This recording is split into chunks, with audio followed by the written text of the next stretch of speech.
Hi, everybody, and welcome to Chatting with Campbell. I just want to introduce the two main guests. Lee Judges first. How are you, Lee? Oh, okay, Kev. Like, take six. This is a new technology. We've just got all this new technology. I ain't got a clue what's going on. I don't know how I've got here, and we've gone live. I don't. Something else has happened now. Something's gone across my screen. Something's joined it. I don't know what the hell's going on. But all I know is that he didn't even press the button. Unbelievable. Well, But listen, we're you, here. We're here. you just keep talking. And Dan Potsy, how are you, mate?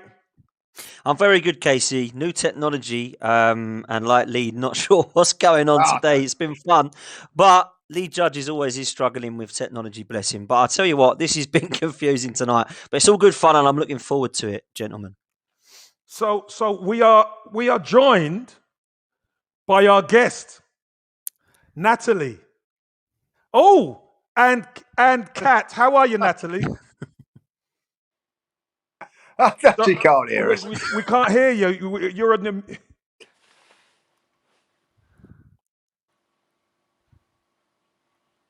Are you on mute, Nat? I hope we could. No. She's not on mute, so I'm not sure what's going on.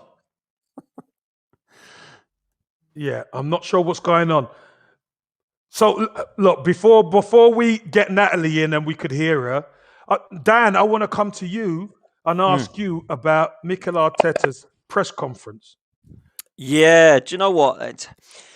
It's an interesting one for me, Kev, because I listened to it earlier on and I heard him talking a load of waffle.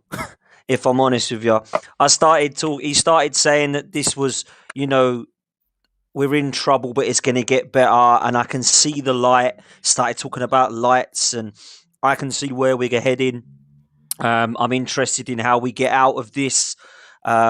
He also mentioned his kind of comparison to when he went to Real Sociedad, seeing that as a mistake because he had other options at the time. Now, when I look at that, it was that him kind of looking at, well, I'm at Arsenal at the moment. It's not going well, but you know what? I'll stick with it because one day I'll be at Barcelona managing them, so it's all good. I didn't quite get the comparison there, what he was trying to do with that one. And lastly, what I didn't quite understand was the understanding of how he was looking at the Lacazette situation, because not just with Bernd Leno and with Lacazette, he said that they're both in his long-term plans. Now, I understand that he's not going to say they're not my future, but I just felt like along with that, it was a kind of way to say, I don't really know what you're trying to get at here, Mikel. There was a lot of confusion with a lot of his kind of his press conference for me. And I just wanted to get your guys' opinions on that, because him coming out saying that it's been an amazing 10 to 14 days for him. This is a guy who's won FA Cups with the club and also as a manager. I found it really bizarre after Norwich for him to say that this was an outstanding time for him and his best 10 days after beating Norwich 1-0. And then it kind of moved on to this press conference today talking about how he believes that he's seen the light and we're going to get out of this ruck. I just thought, let's just talk about what's going to happen at the weekend and get 3 points. Do you know what I mean? Like, that's all I care about. Don't go through the waffle. Yeah. I get you. Hi, Natalie. Are you there, my dear? There you go. Hey. Yes, we can hear you. She's back.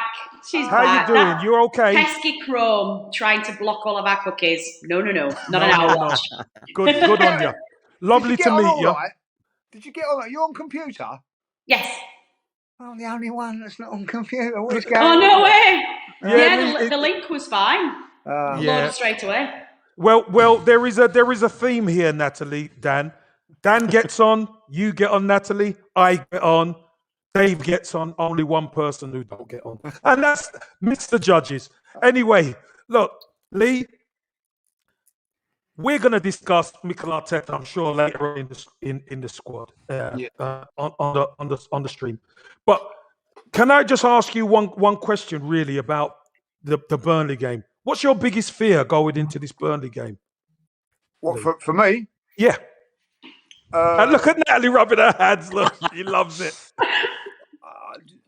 Do you know what? Because I think Burnley's strengths are our weaknesses. If I think that they can put it on us, and I don't know if we'll be able to handle that. That's what I'll be worried about. I think Burnley's always a difficult place to go to. Always has been. I think that it's never an easy game there. It's one of those ones when you've got to dig in, show your mettle a little bit, show you a little bit of toughness, mental toughness as well as physical toughness. And it's going to be a massive test for Arsenal. I really do feel that it will be. I think that Burnley and the way Sean Dyche goes about things, not because just Natalie's on at this moment in time, a credit to the Premier League. I think he's a fantastic manager for what he does and everything like that. I do feel like maybe that they're starting to swim against the tide. It's starting to show a little bit. I do believe that. They struggled at the beginning of the last season, but he turned it around. I think, so from that point of view, I'm thinking maybe it's a good time to play Burnley. I don't know. But listen, it's not going to be an easy game. But this is a game which I think will be a good test for us, because I don't want to see anything like what we see at Brentford when we got turned over. They put it on us and we crumbled. I don't want to see that, because this is now Mikel Arteta's back fight. He would add a little bit of an excuse with the injuries and whatever. There's no excuse for that now. But ultimately, I watched them. I thought I'd have a little look at Burnley versus the game against Everton. They'd done okay for a while, and then I felt once they got the goal, Everton pressed them, pushed them, and they couldn't cope. Now, whether Arsenal will do that, I don't know. So it'd be interesting to see what happens. But I do expect us to go there, dig in, fight for everything, and maybe scrape this one. But I don't think it'd be an easy game by any stretch of the imagination. Natalie, let me come to you. Is there anything you fear with Arsenal coming to Turf Moor? Because I know a lot of Arsenal fans believe that we don't have that fear factor that we once had. What's your thought? Yeah, I agree with that. And I think Lee probably hit the nail on the head for me there, in that it's the sides that match us for mental toughness and resilience are the ones that turn us over.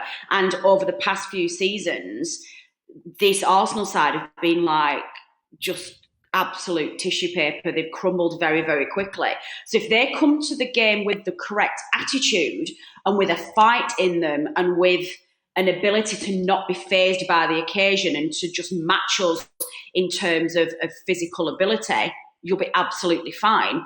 Lee is right in that we're not as tough as we were. You're not as potent either, are you? No, we're not. And there are various reasons for that. Where I don't feel as confident this season that we will turn it around like we have done in previous seasons. Something feels different this year and something feels off. So in that sense, this is a fantastic opportunity for you to kickstart your season and to get something. If you can come to Turf Moor, where over the last 2 to 3 seasons you've struggled, that would set a marker down for your season to actually be able to get it right and just to start. And it could just have the opposite effect on us. If you come to us and we win and we win comfortably, I think that will in turn spring our season going and have a really, I think it could be the end for Arteta if he comes to Turf and just doesn't rally his troops to put up any form of fight. This could be the one that ends him. I fear for him that way. Yeah, detrimental. Dan, you're right there, Natalie. Dan, what's your thoughts on fears going to Burnley? Because we know this, like Brentford, is a big potential banana skin for Arsenal. Yeah, listen, Kev, I fear everybody at the moment. I don't think there's a given with the way that we're playing. It's not attractive to watch. It's not, in my opinion, there's no style. I don't see the fight that Natalie's talking about within this side still. Certainly haven't this season. I fear that it's going to be potentially, like you just said, Kev, like Brentford. They're going to come to bully us. They're going to come to be physical. There's no change there. And I think it depends what team we go with, and then we'll come into that in a bit, I'm sure. But let's just say, for example, Aaron Ramsdale does play in goal. It's going to be a huge test for the lad, and we'll really see what we get with Aaron Ramsdale, because it's not going to be this pretty football. It's going to be balls long into the box, throw-ins, corners, physical. And, not just Aaron Ramsdale. We're going to get Ben White tested again, Casey, because against Brentford, he couldn't head the ball. I was still worried at some of his attributes in the air against Norwich. And it's going to be like that against Burnley. So we're going to see what Ben White's all about again, aren't we? So I look at the mentality of this team and I don't like it. But actually, we've got to be tough physically this time as well against Burnley. So I do expect the team to be similar because I think Mikel Arteta just wants to play these new players now. But I really don't see that this is going to be a very nice fixture for us. And just lastly, touching on what Natalie said about what does this mean for Mikel Arteta? If we don't take 3 points, this manager needs to go. I'm sorry. We cannot have another drop points against teams that we should be beating on paper. That team on paper, and I don't know if Natalie would agree, if I said to Natalie, do you want the Burnley side or do you want that Arsenal side in your team? I am sure she picked some Burnley players, but I think she'd pick the majority of Arsenal players. So we cannot be dropping points against teams like that because Burnley, I've always had a lot of respect for the way that they play, just for the pure fact that they know what to do to stay into this league, and they actually knew how to, a couple of seasons ago, get up there to compete with us for places, because that's what Sean Dyche does. Sean Dyche has just signed a new long-term contract, which must mean that he's staying and they have faith in him and they believe in what they're going to do, and rightly so they should. So that sometimes gives the team a little bit of a lift as well, that this is where we go and get on board with the project, and that's why I think it's going to be a very, very difficult game, Casey. I want to go back to Natalie quickly, Lee, before I get to you. Natalie, if Burnley are going to win the game, where do you win it? In your eyes? Defensively. We go in at half time without conceding. We get our noses in front and we go back to the way we used to defend. I've got some serious concerns at the moment about our crippling defence. We've always been very, very solid at the back. This season, we've only played 4 games and we've lost 8 points already from winning positions.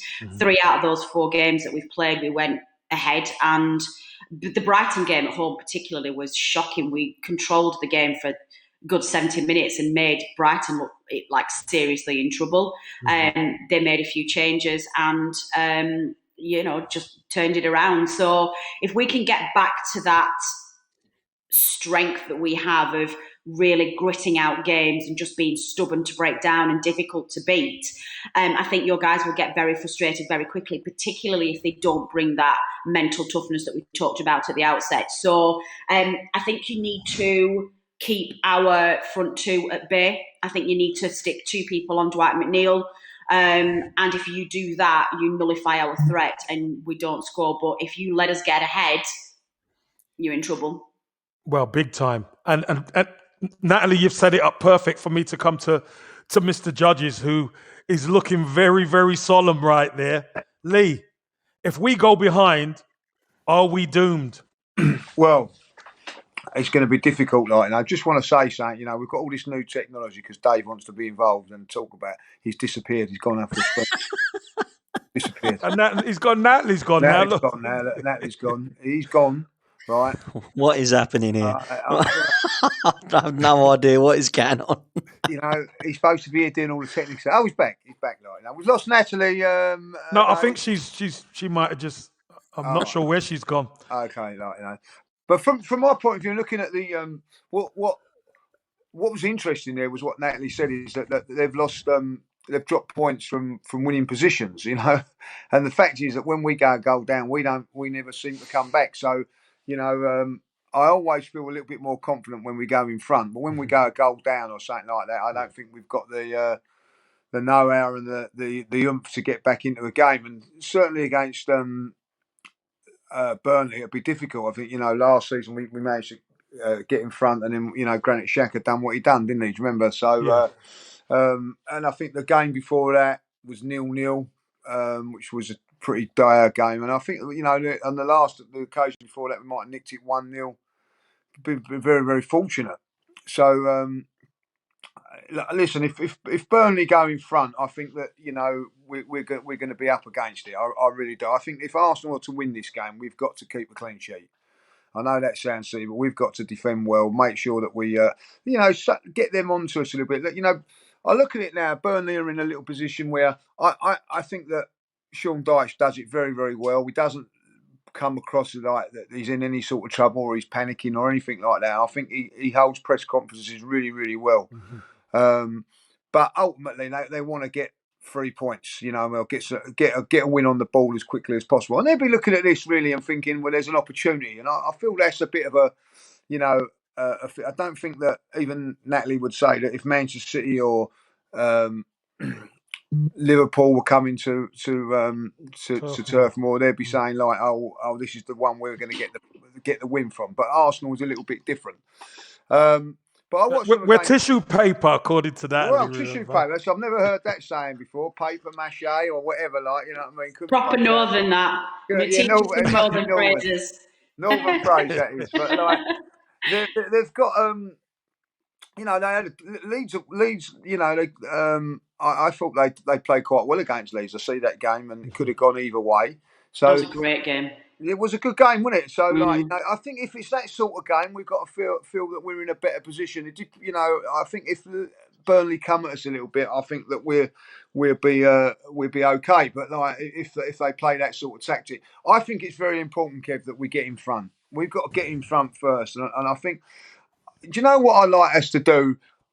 At some stage is like, say if on Saturday Burnley attack us and we hit them on the break with pace and frighten them, get a goal. So do you remember back in the old days when Arsenal teams used to be frightened to attack us because they knew we was going to hit them on the counter attack? I would like to see something like that, instead of this slow football build up and everything like that. Methodical. It's too methodical, isn't it? Yeah, it is. Yeah. Do you know what? It's like Mikel likes playing a game of chess instead of a game of football. It is football. Get in amongst it and see what we can do. The last 20 minutes of the game against Norwich was fantastic. That's the best, bit of football. It was open. You know what I mean? They had chances, we had chances. I think that if it's that sort of game, I think we'll be all right. But I think it's vital that if we go in front and. Set pieces are going to be key because they're going to put them on there. And listen, we're saying that Burnley are a physical side, and set pieces. They do play some good stuff as well. They're not just like long ball. They've got other things to their armoury. McNeil, as you said, So I don't think. I just think that Burnley punching above their weight as they have done for the last few years. Sometimes along the line, Kev, it just might tire them out, but. Listening to the same things and everything like that, and I do fear for Burnley this year for that reason. But as you say, like if you're struggling and you need 3 points, along come the Arsenal. Always very generous. Lee, I'm gonna move it to Dan, but just to add to your point, the fans are going to be in, and the racket that the fans make at Turf Moor. Yeah, they really make it a hostile atmosphere. Dan, great little ground, good atmosphere. Dan, will we be able to cope? There's no reason why we shouldn't be able to cope because we've got the players to perform. We have, the last 20 minutes of Norwich, we started to see a little bit of what we're made of going forward. I'm a huge Pepe fan, and not a lot of other people are. I think that what he does is threaten. And driving at goal, he's the most threatening player we got. I don't care what anybody says. We're relying so much on Saka and Smith Rowe, and that's not fair because in the last 18 games, Saka's got 1 assist, 0 goals. Smith Rowe doesn't score or assist either, but they're 2 of our best players. That's a worry for me, Casey. Where are the goals going to come from if Aubameyang doesn't score? We've seen Pepe put in some numbers, which is why I like it. I like him, sorry. But that's my biggest fear is, to answer your question, we have to score goals. And we've not seen enough. We saw it against West Brom's kids in the Cup. We saw one against Norwich. We haven't really had any other clear-cut chances where you think, wow, how has that not gone in? For me, it's just been possession football, very sideways and backwards. And when we've seen some movement going forward, we've never had a clear-cut chance or the shot's gone wider over the bar.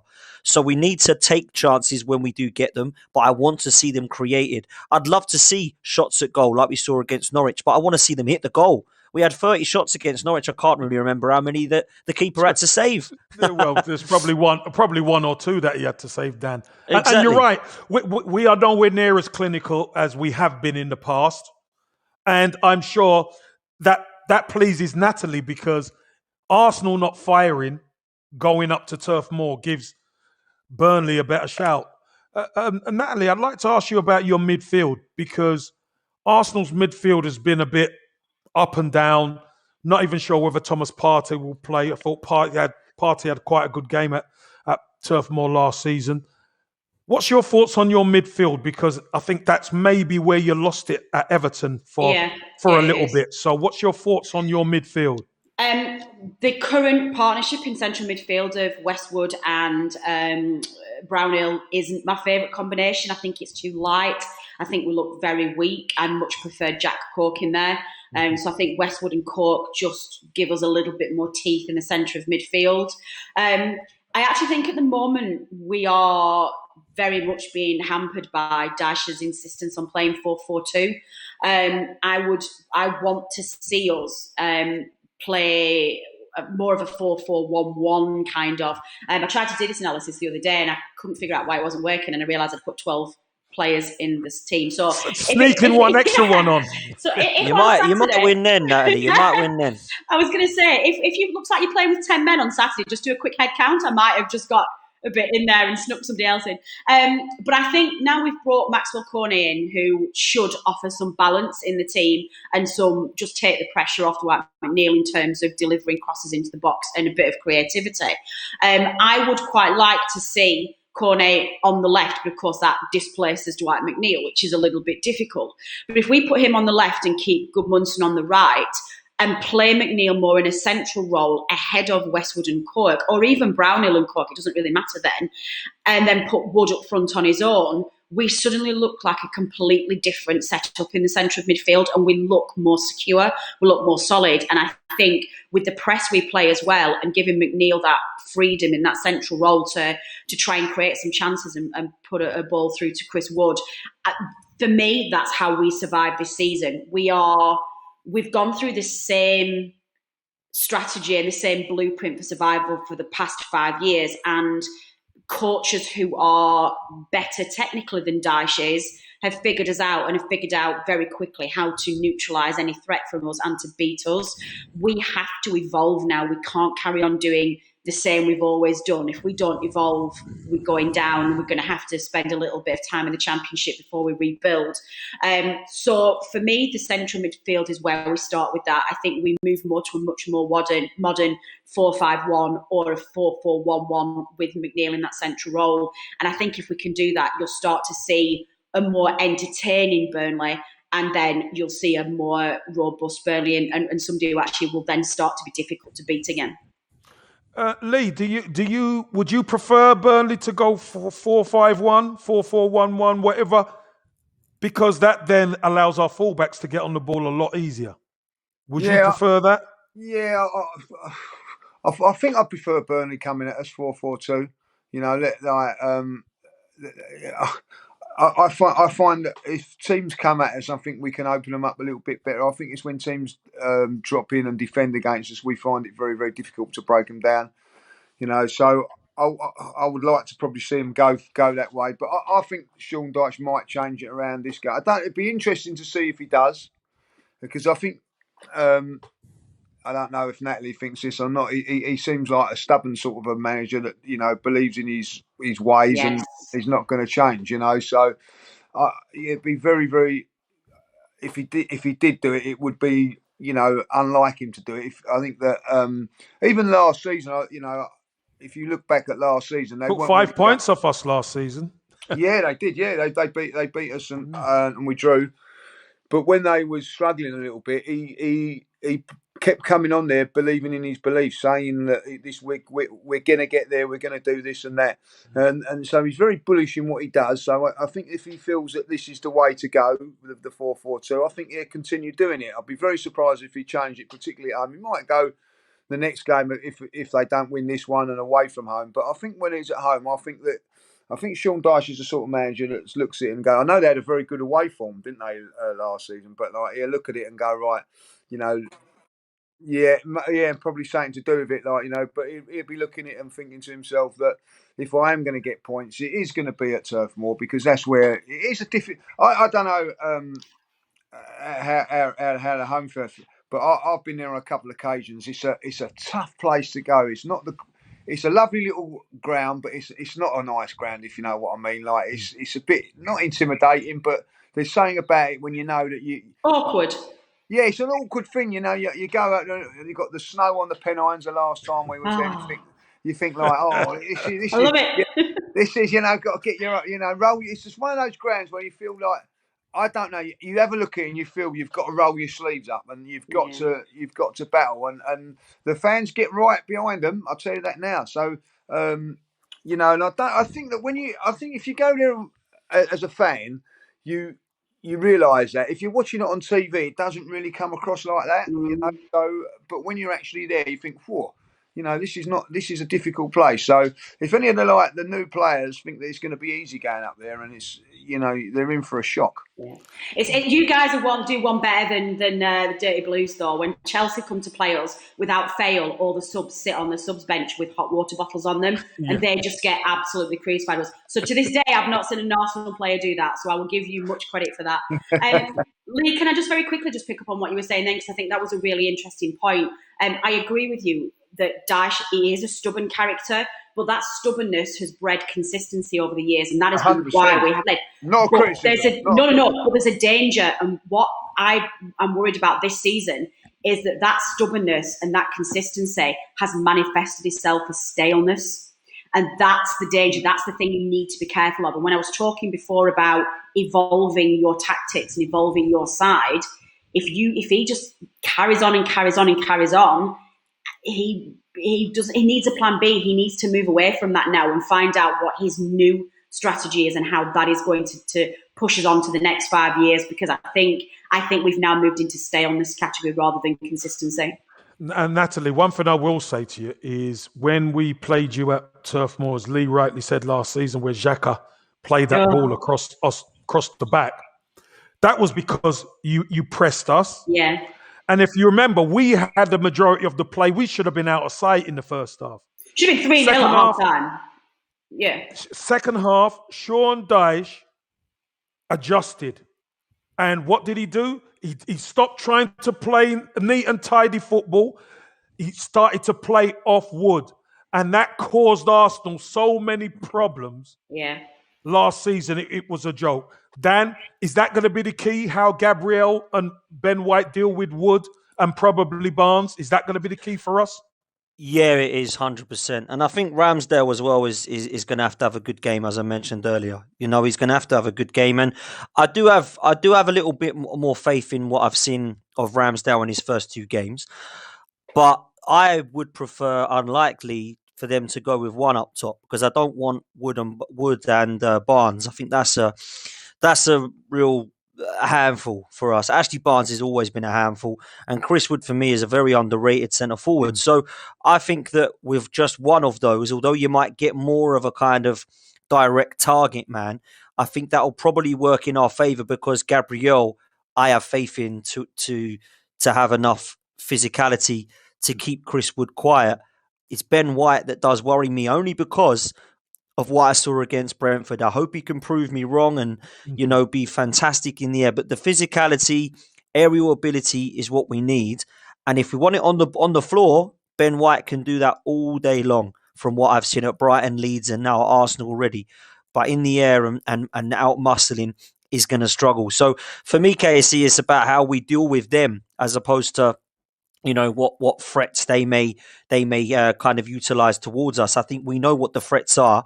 We have to make sure that we play our game.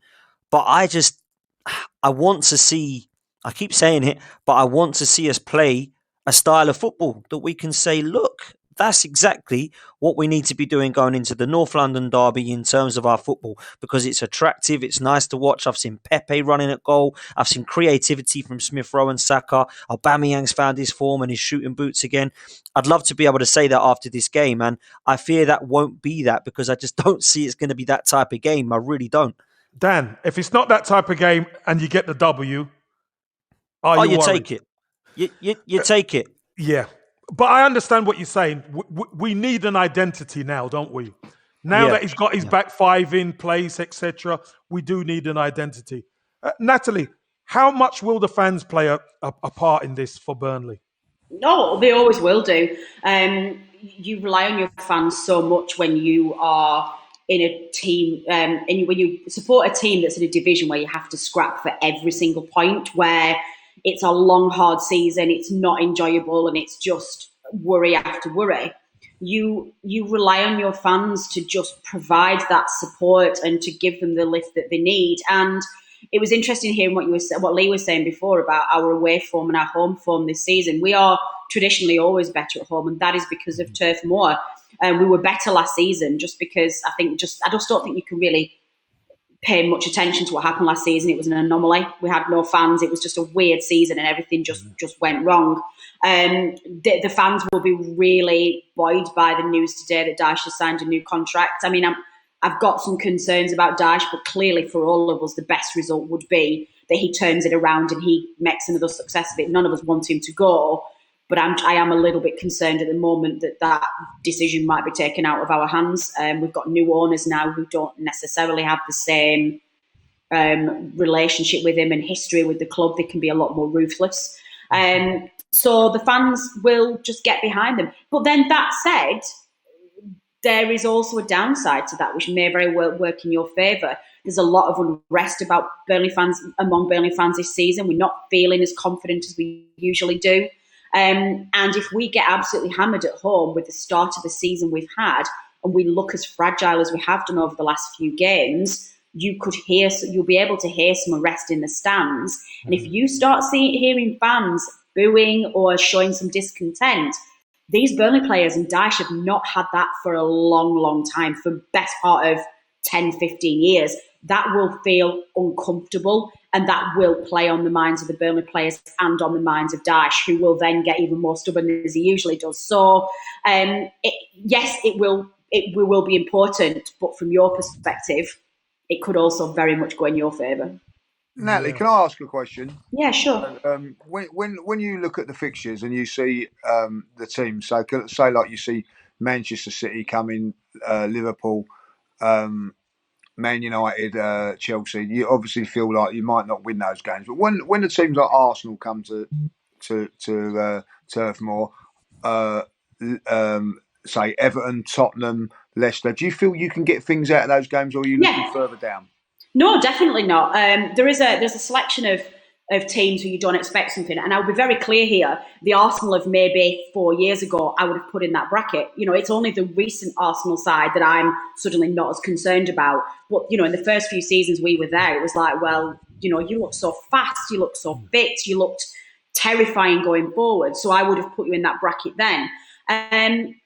But we have shown every single season that we can pull, especially at Turf Moor, a result out against some of the teams that are not immediately in the top four. And all it takes is for them to have an off day and for our strategy to work, and we can get something from them. And the reality is that at the moment I could see us win on Saturday. I could see us get absolutely hammered as well. You know, that we just don't know at the moment.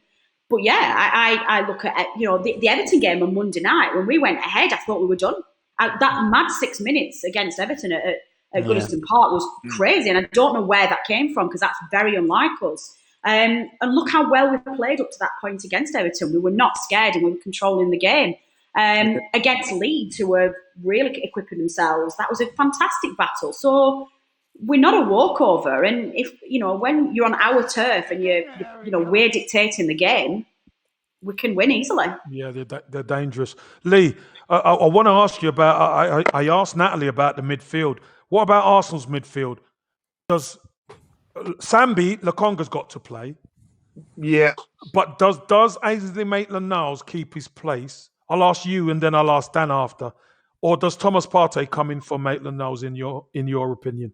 I think Maitland-Niles done really well, but Thomas Partey's performance in the last 20 minutes in that game, like, nailed it for me. I think he's got to come back in. He's had an extra week training. And I think this is a key thing now for us, Kev. You know what I mean? Like, a lot of the top teams at this moment in time are all travelling over Europe or whatever and playing in Europe. We've not. We've been resting. Mm-hmm. We've been able to train. You know what it's like. You know, getting some proper time on the training field. There are times when you're playing midweek games. You're getting home. You can't prepare. You can't prepare. No, you can't. You know that you're resting. You've got to rest. You've got to then travel wherever you got to go and everything like that. For us, we've had 4 days. You know, like they probably have had Sunday off.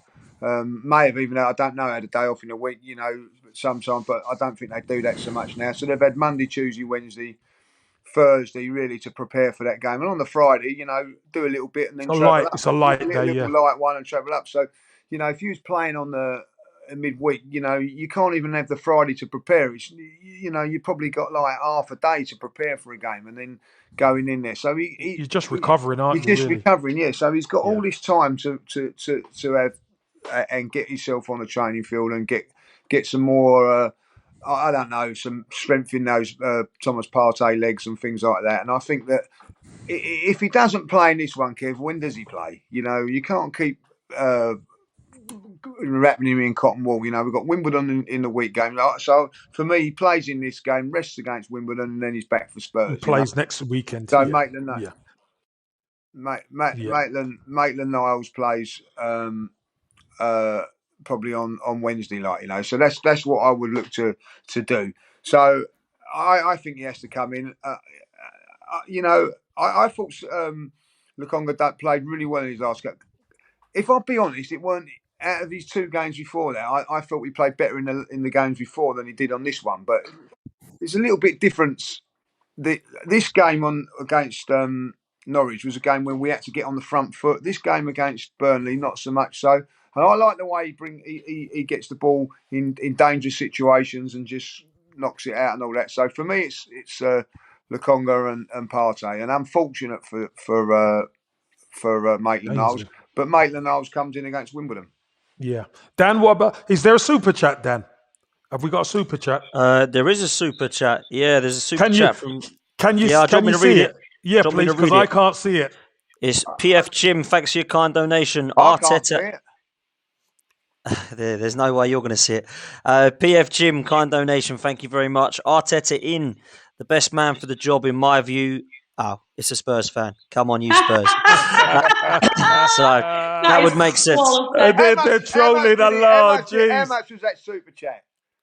Couple of quid. Cut the bloody Spurs. Worth it. Spurs, that is. Well worth it. If he's going to donate to your channel, Lee, good luck. Good luck. Take it. We'll take it. I'll get a cheeky cheeseburger out of that night from a Spurs fan. So, Dan, what's your thoughts on the midfield, Arsenal's midfield? Sambi, Partey, and Maitland-Niles, Partey. What's your thoughts on that? It's got to be Partey and Lokonga, mate, hasn't it? I mean, Thomas Partey is our best player, in my opinion. He's head and shoulders above the rest of the team. He hasn't been able to keep fit for as long as we all want to see, but trust me, when he's fit, he's definitely our best player. It's not just his ability on the ball, it's his intelligence, it's his presence, and I think that what he does is he gives us something we cannot replace when he's out. I've been massively impressed with Sambi Lokonga, massively impressed. I think it's been our best signing in the window so far, and I think that when you look at his ceiling and his potential, it's massive. Moving forward with the ball is something we don't normally see with Xhaka and El Neni. We see sideways and backwards. This guy is passing the ball forward and he's trying to make things happen. He's also got a little bit of presence in there and his strength has really impressed me for a young lad of 21, I think he is. But I want to see these two together, Casey. I really do. I think it's probably the closest attributes-wise that we've had since Gilberto and Vieira. And if they're a third of how good they were, I'll take it because they were outstanding for us in the midfield. So I don't want people to think that I'm comparing them to that ability because they're never going to hit that heights, in my opinion. But we need something like that attributes-wise, and I think it's what we need. Kind of two pistons in the engine of midfield going backwards and forwards, and I think that is what they can both give us. Athleticism is massive in this Arsenal midfield, and we lack it when Granit Xhaka's in there. It's simple as that. So for me, it has to be those two. A little bit harsh for Maitland-Niles because I think he had a good game. A lot of people said he was poor, but I thought he was good. I think he gave 110%, and at right back he did also. But he's going to get chances now, Casey, because we haven't got many people in that midfield. And Maitland-Niles has definitely proven that he can play there. And he's proven his worth at fullback and wing back as well. So it won't be massively damaging for Maitland-Niles because I think a few weeks ago he probably thought he would probably not be wearing an Arsenal shirt much longer. So I think he's enjoying it. I think he is a bit of a fan's favourite when he does play because he gives that 110%. A little bit like Alex Iwobi did, when he wasn't like the best player in the world, but you used to give him credit because he used to try hard. And I think Maitland-Niles has got the ability to be a very, very good player for Arsenal and he gives 110%. But for me, Thomas Partey and Lokonga, and I think that should be our midfield moving forward now, personally. Yeah, I think Partey and Lokonga are the partnership that really puts an end to Granit Xhaka. If I'm, Yes. I yes. wanted that.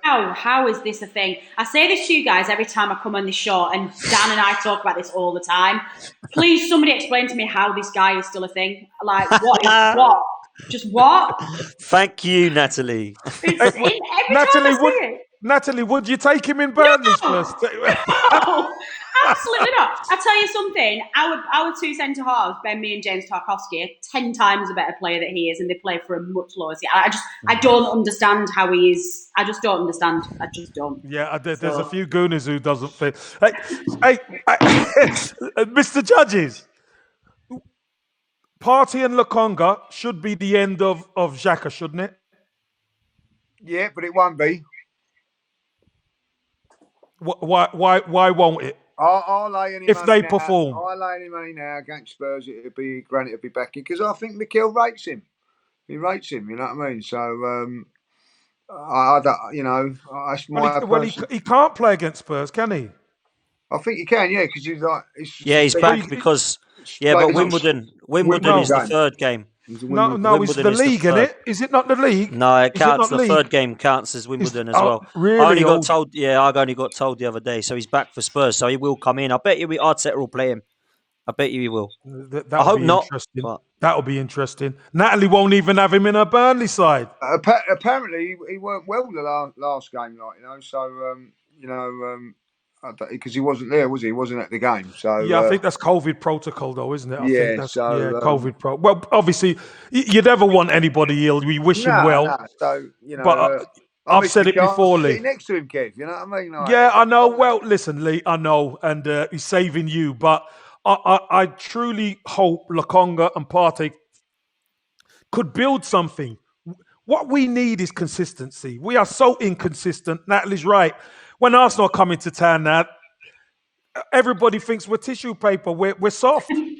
We're soft. We're soft. We're going to use that. Listen, I live up north. Remember, the Southern Softies are coming up. That's what they expect.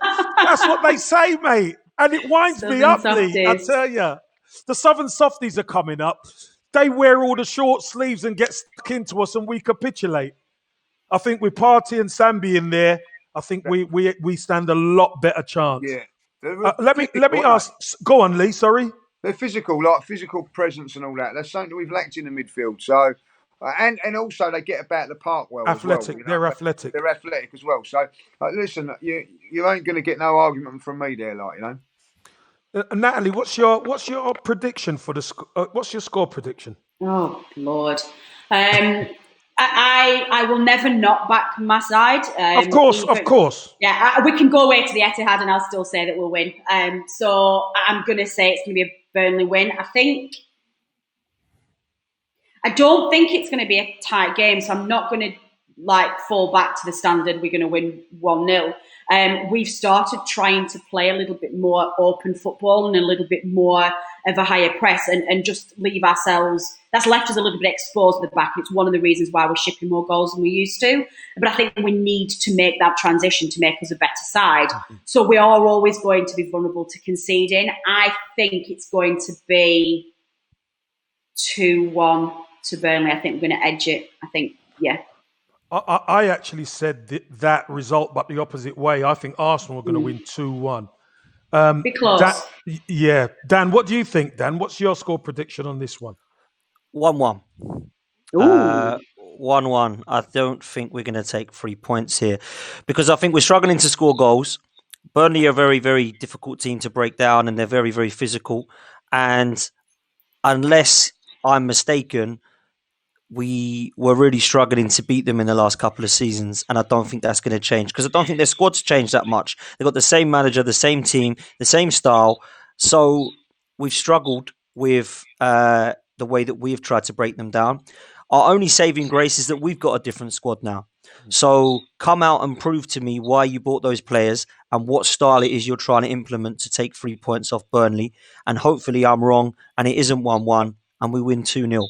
But I can see a 1-1 draw and it being a disappointing day for the Arsenal. Lee, what's your thoughts on score prediction, mate? I don't know. Can you hear me? Yeah. I don't know what's going on here. Like, I've got 4 lots of screens. That was the funniest thing I've seen. Just Lee doing this. Like, what is this? Picture of all of us come up, like we all look very, very nice. I don't know what's gone on, like, you know what I mean. So, but we're all like, but anyway, yeah, like, you know. So I don't know what's happened there, but I love Score this stream, prediction. Dave. I'm just gonna say I Score love it, prediction, Lee. What's Come your on, score Lee, bring it prediction? back.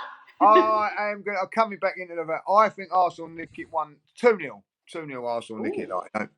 I think it'd be a very, very tough game, but 1-0, 2-0. I think that we're. Do you know why I'm saying that? And I've got no other reason other than Arsenal have got to win this game because of what's gone on. That is a fear. I think they've got to go there and set a statement, because if they don't, I really do think that it's the end for Mikel, and that's how big this game is for Arsenal. I think that he needs to win this game, and that's why I'm backing the players to do it for him. No other reason than that, and that is honest truth. Well, I think it's a must-win game for both teams, if I'm honest with you. I think it's more for you than us. I just think Burnley are at home. You're at home, Natalie. And that's where you've really got to pick up your points most of the time. You've got your home crowd. Games like this. Well, a tissue paper Arsenal coming to Turf 4. Come on, Natalie, you can't start backtracking now. But I think it's more back in the box. Backtracking. I'm backtracking. No, I just think it's just one of those games that isn't. It isn't. It's one that won't define our season if we do get beat. But the problem is, because we lost our first home game against Brighton, we've now got to find a bonus points from somewhere to replace those 3. And this is the kind of game that we could do it. That's a great point, Natalie. I don't think it will define your season, because at the end of the day, your objectives are very much different to ours. Yeah. But I think it's a defining game for us. I do too. 100%. 100% is a defining. Listen, all home games, as far as I'm concerned, are must-wins. When you're at home in front of your home fans, they're must-win games. But for Arsenal, in the way we've started this season, we have to win this game. We have to win this game, especially going into the North London derby. Yeah. You know, we need to be going into that with 2 wins under our belt.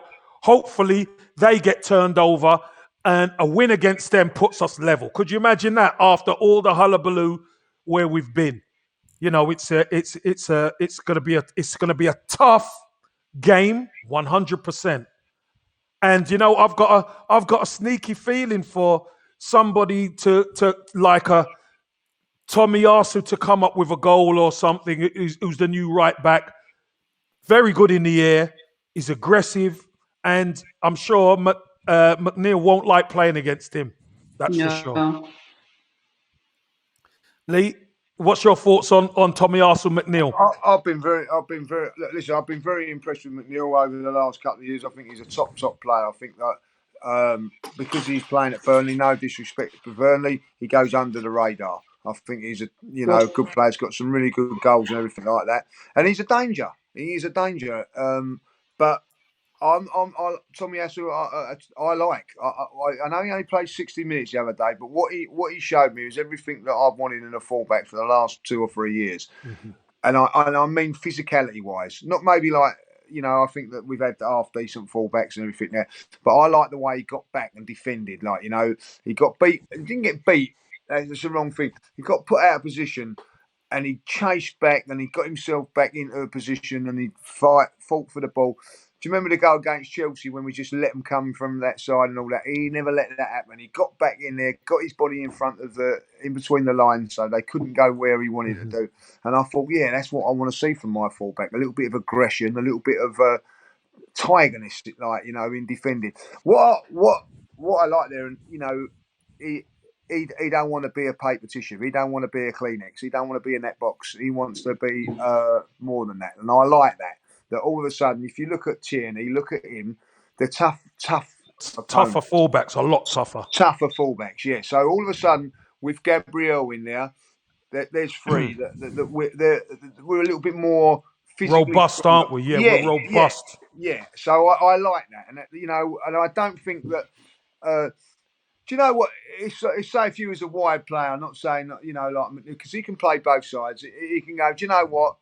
I ain't getting a lot from Tierney. I'll go over the other side. There's like Cedric over there or Bellerin or somewhere like that. He's going to go over there now, and he's going to get just as hard as time as it is from the left back as it is to the right back, and I like that. So that's for me. That's what I like about him. But we've only seen 60 minutes. I will say this: the first time I see Kolasinac, I thought he was a mountain. He turned out to be a molehill. Say no more. Yeah. And Natalie, how much do you think your bench could play a key factor for you? Because I'm going to ask Dan about our bench after. Is your bench not good enough? No, it's really not. And it's been boosted a little bit by actually some signings in the transfer window for the first time in ages. But one of our consistent themes this season has been losing games from winning positions as a direct result of managers being able to make tactical substitutions, change the formation, put right what's going wrong, and turn it around. Brighton, for God's sake, you wouldn't expect Brighton to have a bench that's capable of turning a game around, but Graham Potter did that against us, brought 3 substitutions on, starting with Lallana at half-time, and I'm still annoyed to this day that we weren't in for him. I think he's a quality player. And then he just made 3 changes, and we didn't know what hit us. And Dyche has consistently got nothing that he can do about that. All he can do if he's got a strong bench is bring on like for like. So he has to make a decision before the game as to what tactics he's going to adopt to try and get something out of the game.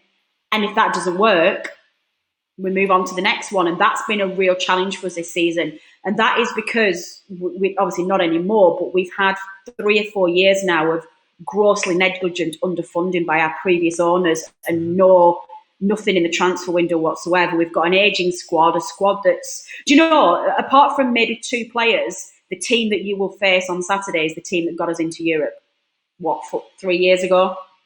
It's like, who's going to play. Yeah. So that's a concern for us because we can't, if something's not quite right, we can't change it now.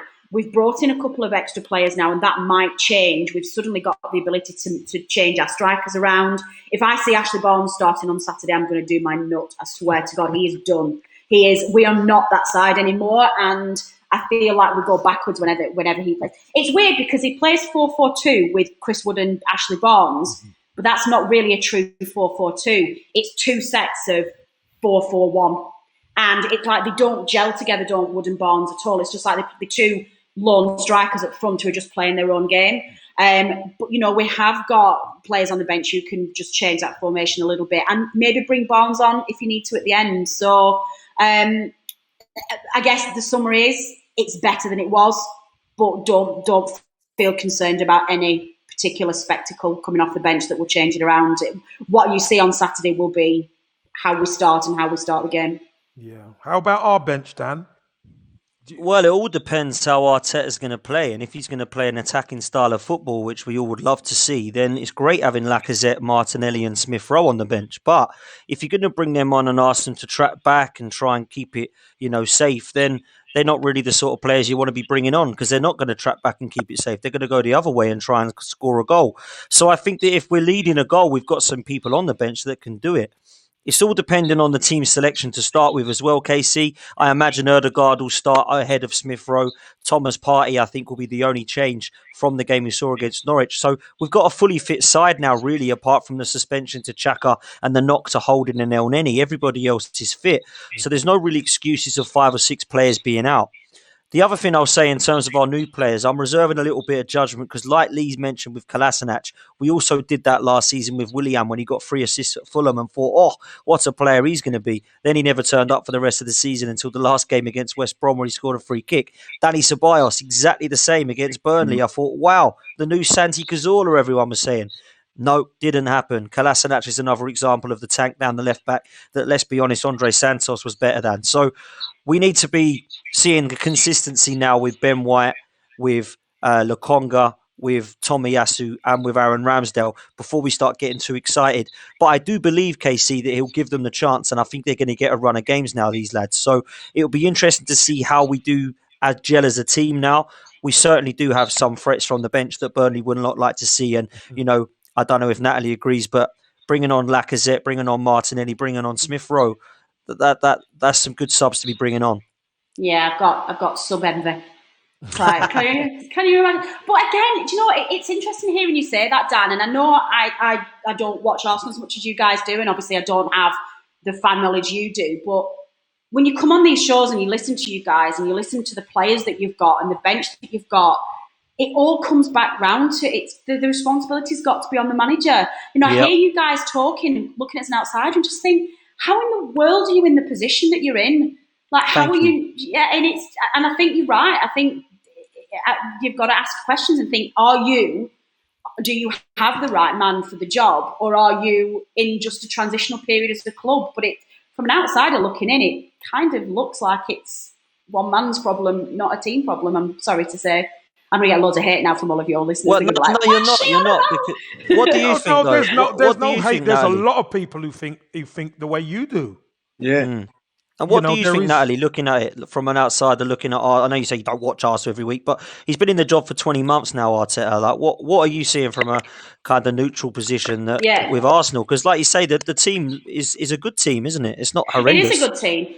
What I'm seeing is a profound lack of progress. What we're seeing from Arteta on this side now is the same as what we saw the day he took over, when he had that honeymoon period to find his best team, to get used to working with the players, put his own stamp on the club. I don't know what your identity is as a club at the moment. And that was always going to be difficult when Wenger stepped down. You know, United went through the same thing when Fergie stepped down. But you've had long enough now, post the Wenger era, to put your stamp on who Arsenal are in 2021. What do you stand for? What style of play do you want? What are you fighting for? What's your relationship with your fans? So from an outsider looking in, it still feels like Arteta's in week one of the job. And I think that's the problem. There's not been enough progress been made towards him putting his authority on the side and taking ownership of the role and saying, I'm the Arsenal manager. This is what I want. This is my vision. This is what we're going to do. And communicating that to his fans and communicating it to the market. It's just not there. Yeah, Natalie, I think the key is everyone. Once we got to the summer, I think that's why Arsenal had to spend the money. Yeah, because it was obvious that what he was asking the previous squad to do, they couldn't do it consistently. So he got a little bit of cachet for winning the FA Cup. Last season was an absolute horror show, and here we are at this season. This is the season what's going to make or break him. I mean, the lads are saying if he loses at Burnley, then he's probably gone. I don't think he will go, because I think the ownership have bypassed that opportunity to get two experienced managers in to get him in. Yeah. Question for you guys, and I think I hadn't realised. Interesting, you said then, Kevin, about the transfer market. I was in the car a few weeks ago, and I was listening to the game on the radio, and we were talking about Arsenal. And my other half in the car said to me, "So, well, Arsenal have spent. Is it 180 million you've spent, or is it 108? 150. 150." And I literally went, "What? Like, on who?" And it took me about 20 seconds to remember the Brighton lad that you bought, which is that 50 million. Ben White, Yes, it was Ben White. Well, thank you. And I genuinely could not remember a single other player that you spent. I was like, they've spent 100 million on who else? And so I think that's another concern as well, is that you're spending that kind of money, which might not feel like it's that much to you guys, but for us, that's like insane money. We would never be able to spend that money. But has that money been spent effectively? And if it hasn't been, how have you trusted Arteta to spend that kind of money on maybe not the right player? I don't know. Natalie, there's only one way for us to find out if they're the right players. Yeah. And this is the very difficult thing for Arsenal fans, because since Wenger's days, everyone wants the team to start progressing straight away. And sometimes, unfortunately, it doesn't work out that way. True. So now everyone agrees this is Arteta's team now. Yeah. So on his head be it now. Yeah. And you're right. It might not be. We might have to move forward without him. You're right. Lee, what do you say to that? Because I know you've got strong thoughts on that, haven't you? Yeah, I do agree. Sometimes, though, and I will say this, that if some other manager would have, like, say, if Conte would have bought these players, people would say, "Oh, that's all right," you know what I mean? Would be excited and all that. Sometimes the glamorous signings. Sometimes you need to buy steady players for the job, and practical players. yeah, and I think that he's done that this season. Like, you know, so we've strengthened the squad. When you look at it, and you and Dan just said a little while ago, coming off the bench, you know, from an attacking point of view, Lacazette, Martinelli, and Smith Rowe. That's a good enough squad for 3 players to go on an attacking point of view. You know, I'm pretty sure Natalie would like to have them 3 in a starting lineup. The starting not lineup, on the bench. You know what I mean? Definitely. So this is what I'm saying. So he's got the squad stronger now, and it should be like, you know, set up. Listen, Burnley have got some good defenders and all that, but 70 minutes tiring, you get them 3 coming on. Come on, you know what I mean? Like this should be there. So I think at the end of the day, the squad's been strengthened, and that's what we needed to do. Kev, there would have been a meltdown back in the 80s when we signed Steve Bold and Lee Dixon from. There was. I remember it. You know what I mean? Like, we bought players from Stoke, Nigel Winterburn from Wimbledon. You know, like Kevin Richardson come from Watford, if I remember rightly, via Everton. But you trusted George Graham, you know what I mean? So you just thought, well, right, okay, like, they weren't exciting. Oh, we're going to win the league and we're going to do this and we're going to do that. But he built a team, and so you know, let's see what Mikel can do. But I'm not going to criticise any of those transfers until we see what happens. Like, you know what I mean? But it's a lot of money to spend, and when you spend that sort of money, Dan will agree with me on this. Your head is well and truly on the line. Here's one thing I want to say about the money spent. The money spent is just to play catch up, because we are not in a position like Burnley. But no disrespect to Burnley, but Burnley staying in the division or getting middle is fantastic for them. Yeah, absolutely. We want to be back in the Champions League, and look who we're competing against. Those teams have spent fortunes at the top. So we've stood still, and now we've been flagrant with money. Let's be honest. We haven't bought the right players for years, and all of a sudden now we've kind of changed a bit of tack, and we've got players. And Natalie's right. She only knew Ben White. Who else have they signed? You know, it's a lot of people are looking at Arsenal now and thinking, okay, what have you got? I think it's about really producing. Dan, what do you think, Dan? No more excuses for me now. You know, I've had enough of the excuses for Mikel Arteta, and he's not going to get any more from me now. He's got the team that he wants. He's had all the transfer windows he needs. He's been backed. He wanted Partey, he got Partey. He wanted Gabriel, he's got Gabriel. He wanted White, he wanted Ødegaard. He wanted Tomiyasu, apparently he was chasing him for months. Nuno Tavares and Lokonga were players that he wanted. He wanted Aaron Ramsdale. So this is his team now. Against Norwich, I think there was only Aubameyang and Pepe and maybe a couple of youngsters that have come through the ranks that weren't his signings.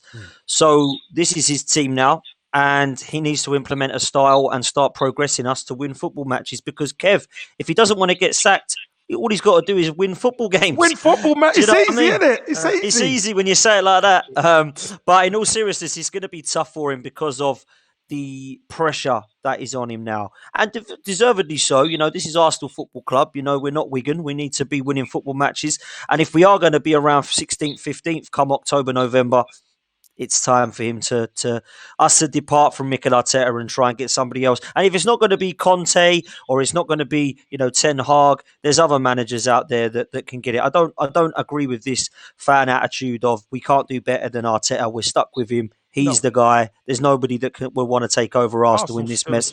Arsenal is a massive club. Massive club. But listen, I don't like Arteta, but I don't want him to get sacked because it means that we're winning. And I will always want Arsenal to win football matches all day long. Very true. So Sean Dyche has signed a new contract. Natalie, what do you expect for you guys to? Where do you expect to finish? Do you expect to stay up this season comfortably, or do you reckon it will be a bit of a challenge? Definitely 100% not staying up comfortably. I would be very, very happy if we finish 17th again. And I get it, and I know what that sounds like, especially to clubs that have got ambitions to finish in the top 4. I know that makes us sound like we've no ambition, that we are really negative, but there's got to be a realism for us. We've got a very old squad. We've got a very small budget. We've got new owners who are trying to build something new.